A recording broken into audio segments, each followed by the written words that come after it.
अस्सलाम वालेकुम रहमतुल्लाहि व बरकातहू। आज शहर रमज़ान मुबारक। जैसे कि सारा दिन रोज़ा रखने से स्किन हमारी अंदर से तो हील हो रही होती है, लेकिन इसके बावजूद स्किन को चाहिए ना सारी चीज़ें, कैल्शियम, विटामिन सी, एवरीथिंग। इसके लिए मैं आपको लाई हूँ एक ज़बरदस्त सा टोटका। आपकी स्किन वाइट भी करेगी, ग्लो भी करेगी और अंदर से हील भी करेगी।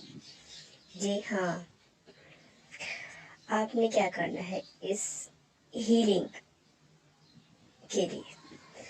सबसे पहले आपको चाहिए 1 गिलास दूध, उसमें आप 2 सब्ज इलायची, 2 दालचीनी के छोटे से टुकड़े, 2 लौंग और 1 छोटा 1 टीस्पून हल्दी पाउडर, ये आपने लेना है। और दूध को बॉईल कर ले ये सब चीज़ें डालकर, और आपने ये पीना है हफ्ते में 2 बार। आप इसको इफ्तारी के बाद भी ले सकते हैं और सहरी में भी ले सकते हैं। इससे ये होगा आपकी स्किन अंदर से हील करेगी, फिर आपको खुद से इसका फ़र्क नज़र आ जाएगा। आपकी स्किन ग्लो करेगी। सभी आपसे पूछेंगे कि क्या इस्तेमाल कर रहे हैं, तो फिर आप उनसे मेरा जो पेज है मेरी डायरी के से इसका लिंक शेयर कर दीजिए। मज़ीद टिप्स के नुस्खे के लिए फॉलो कीजिए मेरी डायरी की से। जज़ाकल्लाहु खैरन कसीरा। अस्सलामु अलैकुम रहमतुल्लाहि व बरकातहू। आज शहर रमज़ान मुबारक।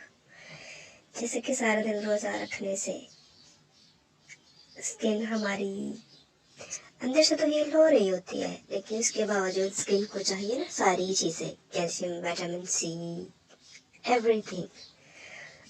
इसके लिए मैं आपको लाई हूँ एक ज़बरदस्त सा टोटका। आपकी स्किन वाइट भी करेगी, ग्लो भी करेगी और अंदर से हील भी करेगी। जी हाँ, आपने क्या करना है इस हीलिंग के लिए?